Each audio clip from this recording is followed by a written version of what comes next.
अस्सलाम वालेकुम, मैं तारक सानी ते तुसी वेख रहे मेरे चैनल रैबर एंटरटेनमेंट प्लस। इंसान नू जदों गुरूर और तकब्बर होंदा है कि वह किसी की परवाह नहीं करता।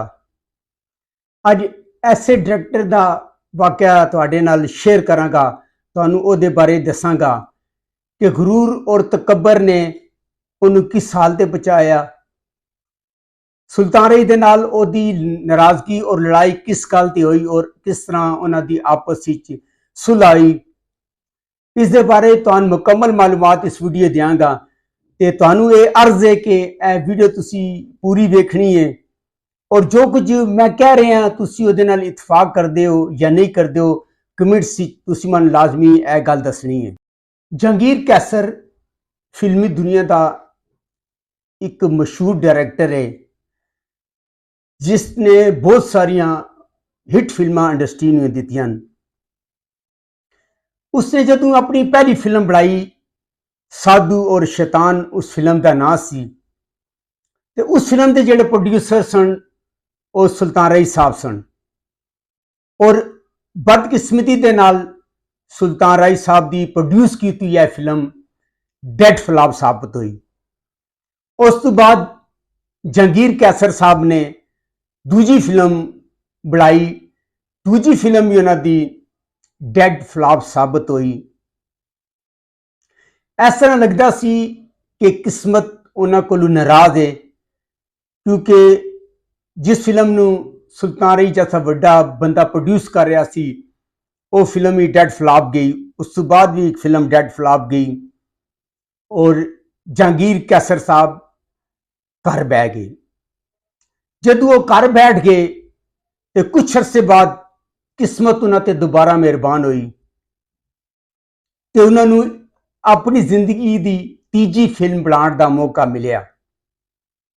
जदों वो यह फिल्म प्लान कर रहे सन तो उन्होंने किसी ने मशवरा दिता कि तुसी यह जिहड़ी फिल्म बना रहे हो उसकी कहानी वास्ते तुसी नासिर अदीब साहब नू राइटर लो, क्योंकि नासिर अदीब साहब दी उस टाइम 2-3 फिल्मां हिट हो चुकी सन, वैशी जट और उस तो इलावा 1-2 फिल्मां उन्होंने उत्ते तले हिट हो चुकी सन।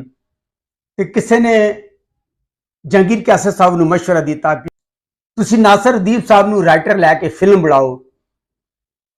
खैर जहांगीर कैसर साहब ने उहदी ये गल मनी और नासिर अदीब को स्क्रिप्ट लिखाया। जदों नासिर अदीब साहब ने स्क्रिप्ट लिखा तो उस फिल्म का नाम सी लाहौरी बादशाह। उन्होंने स्क्रिप्ट लिखा, स्क्रिप्ट मुकम्मल होया और मुकम्मल होने तो बाद यह फिल्म रिलीज होके सुपर हिट साबित हुई। जदों इंसान की कोई चीज हिट हो जाए तो उहदे विच तकब्बर और गुरूर आ जाता है। वो ये समझता है कि दुनिया की आखिरी मखलूक मैं ही हाँ, मेरे तो वड्डा या मेरे तो वध के या मेरे तो वड्डा और मेरे तो वध के कोई इंसान इस दुनिया च है ही नहीं। खैर जिन्हों की जदों लाहौरी बादशाह हिट हुई, किसी बंदे ने उन्होंने कहा कि जहांगीर कैसर साहब तुसी फ्लॉप डायरैक्टर हो पर नासिर अदीब साहब ने तुहानू हिट किया है। यह गल जहांगीर कैसर साहब नू पसंद नहीं आई और उन्होंने दिल तैया कर लिता कि ऐदा मैं अगर फिल्म बनावांगा तो मैं नासिर अदीब साहब नू राइटर नहीं लवांगा। और यह दिल गल रख के उन्होंने नासिर अदीब साहब को अगली फिल्म का स्क्रिप्ट नहीं लिखाया और उस बाद 6-7 फिल्मां उन्होंने बनाइया। और वो ऐसा दौर सी कि सुल्तान रही तो बगैर फिल्म बनाने का तसव्वुर भी बंदा नहीं कर सकता सी। खैर उन्होंने सारिया फिल्मों के अंदर जिहड़ियां 6-7 उन्होंने बनाइया, उन्होंने सारिया फिल्मों के अंदर सुल्तान रही साहब मौजूद सन और बदकिस्मती के नाल वो सारिया फिल्मां डेड फ्लॉप साबित हुई। जदों फिल्मां डेड फ्लॉप साबित हुई तो सुल्तान रही साहब ते जहांगीर कैसर साहब की आपस की तलख कलामी हुई। सुल्तान रही ने उन्होंने कहा कि यार तू तो डेड फ्लॉप है, तू तो फ्लॉप डायरैक्टर है, तो तू अपने नाल मैनू क्यों फ्लॉप कर रहे हैं। जदू यार तू मेरे को आना है, तू अच्छी कहानी लैके आया कर, ताकि अच्छी कहानी होए, अच्छी फिल्म बने और मैं भी हिट हो सका और तुम हिट हो सकें। खैर राय साहब ने तो हिट होने की जरूरत नहीं सी, उस वक्त इंडस्ट्री के अंदर हिट सन। खैर इस गल तो उन्होंने आपस ही तलक कलामी हुई और मैं तुम दसिया कि वो ऐसा दौर सी कि सुल्तान राय साहब तो इलावा फिल्म बनाना मौत सी, क्योंकि सुल्तानी तो बगैर कोई भी फिल्म नहीं बना सकता सी, क्योंकि हर बंदे को खतरा सी कि उसका जिहड़ा सरमाया वो डूब जाएगा। खैर जहांगीर कैसर साहब भी उस तो बाद फारग हो के घर बैठ के और काफी अरसा वो इंडस्ट्री तो दूर रहे। खुदा दी करनी हुई कि सरवर भट्टी साहब ने अपनी एक फिल्म शुरू करने का इरादा किया और उस वास्ते उन्होंने नासिर अदीब साहब को इस फिल्म का राइटर लेता और नासिर अदीब साहब के नाल मिल के उन्होंने कहानी कंप्लीट की और उस फिल्म का नाम सी चनवरियाम। जदों इस फिल्म की कहानी मुकम्मल होगी तो सरवर भट्टी साहब के जहन ही सी कि मैं यूनुस मलिक को डायरैक्टर लैवांगा, पर बदकिस्मती दे नाल उस दौर यूनुस मलिक ते सरवर भट्टी की आपस नाराजगी सी, लड़ाई चल रही सी किसी वजह तो है। जदों नासिर अदीब साहब यूनुस मलिक के कोल गए और उन्होंने कहा कि सरवर भट्टी साहब एक फिल्म बना रहे हैं तो तुहानू उस फिल्म का वो डायरैक्टर लेना चाहते हैं, तो यूनुस मलिक ने साफ इनकार कर दिता और उन्होंने नासिर अदीब को कहा कि नासिर अदीब साहब मैं नहीं चाहता कि मेरा नाम जिहड़ा सरवर भट्टी दे नाल आए। इस तरह करके यूनुस मलिक ने इस फिल्म की डायरेक्शन दे तो साफ इनकार कर दिता। सरवर भट्टी साहब और नासिर अदीब बहुत परेशान सन ते सोचते सन कि किस बंदे नूं डायरैक्टर लिता जाए। तो नासिर अदीब साहब ने मशवरा दिता सरवर भट्टी नूं, मेरी नज़र इस वक्त जिहड़ा डायरैक्टर है वो जहांगीर कैसर है, क्योंकि मैं उहदे नाल फिल्म लाहौरी बादशाह बनाई है, उहदी जिहड़ी टेकिंग है, उहदे जिहड़ा डायरेक्शन देने का स्टाइल है वह भी बड़ा बेहतरीन है।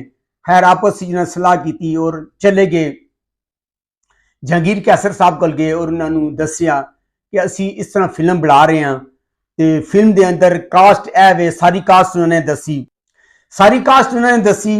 जदों जहांगीर कैसर साहब को पता चलिया कि इस फिल्म के अंदर सुल्तान राय है तो उन्होंने सरवर भट्टी को कहा कि सुल्तान राय मेरे नाल काम नहीं करेगा। उन्होंने तकबर के अंदर यह नहीं किया, जिद्दी तबीयत शख्स उन्हें यह नहीं कहा कि तुसी मेरे नाल सुलह करवाओ। उन्होंने कहा भाई सुल्तान राय जिहड़ा है वो मेरे नाल काम नहीं करेगा, अगर तुसी सुल्तान राय साहब को राजी कर सकते हो तो फिल्म के अंदर काम करने से राजी कर लो। खैर नासिर अदीब साहब सरवर भट्टी साहब गए और तुहानू पता है कि सुल्तान राय साहब ते दरवेशाना उन्होंने तबीयत सी, 5 मिनट पहले अगर वो किसी सैड से किसी के नाल लड़ के गए तो ठीक 10 मिनट बाद वो वापस उस सैड से आते सन, यानी कि सुल्तान राय दिल के अंदर गल नहीं रखता सी, आई गई करके गल खत्म कर देता सी। भट्टी साहब और नासिर अदीब साहब सुल्तान राय दे कोल गए और उन्होंने दसिया कि यार इस तरह असी फिल्म बना रहे हैं और उस फिल्म के अंदर असी जहांगीर कैसर नूं डायरैक्टर लै रहे हैं। राय साहब ने कोई इतराज़ नहीं किया, उन्होंने कहा मैनू कोई इतराज़ नहीं, तुसी जिस मर्जी डायरैक्टर लो। खैर जहांगीर कैसर को डायरैक्टर लिता गया और फिल्म बनाई गई, फिल्म कंप्लीट हो गई और फिल्म जदों सैलमे ते लगी तो फिल्म सुपर दुपर हिट हो गई। और जदों यह फिल्म सुपर दुपर हिट हुई तो जहांगीर कैसर के अंदर तकबर आ गया, गुरूर आ गया और उन्होंने लोगों को कहना शुरू कर दिता कि यह जिहड़ी चनवरियाम मैं बनाई है अकैडमी है, एक फिल्म नहीं है। जिसने अगर कुछ सीखना है, जिसने अगर कुछ वेखना है वो ए फिल्म वेख ले चनवरियाम, क्योंकि यह पूरी अकैडमी है, बहुत सारा इहदे अंदर सीखने का मौका मिलेगा। जहांगीर कैसर साहब को यह गल नहीं करनी चाहिए सी, जिहड़ी भी कामयाबी होती है वो अल्लाह की तरफों होती है, इंसान को गुरूर और तकबर नहीं करना चाहिए और इंसान को आजिज़ी इख्तियार करनी चाहिए ताकि अल्लाह ताला उन्होंने मजीद तरक्की देवे, उन्होंने मजीद अगे आने का मौका देवे। और जदों किसी बंदे ने यह किया कि नासिर अदीब ने बड़ा अच्छा स्क्रिप्ट लिखा तो उन्होंने नासिर अदीब साहब नूं बुरा भला किया और ऐसे अल्फाज के जिहड़े मैं बयान नहीं कर सकता। बहरहाल अगर कोई फिल्म बनती है, कोई हिट होती है तो सारी टीम वर्क होता है, किसी एक शख्स का कोई कमाल नहीं होता। ना डायरैक्टर का कमाल होता है, ना राइटर का कमाल होता है, ना प्रोड्यूसर का कमाल होता है, ना म्यूजिक डायरैक्टर का कमाल होता है।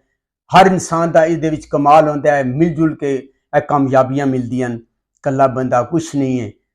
यह मालूमात जिहड़ी है मैं तुहाडे नाल शेयर की है, तुहानूं कमेंट्स करके मैनूं दसना है कि तुहानूं ये मेरी मालूमात कैसी लगी है। अगर तुहानूं मेरी मालूमात अच्छी लगी होवे, मेरे चैनल नूं लाइक करो, सबसक्राइब करो ते शेयर करो ते अगली वीडियो तक रब राखा।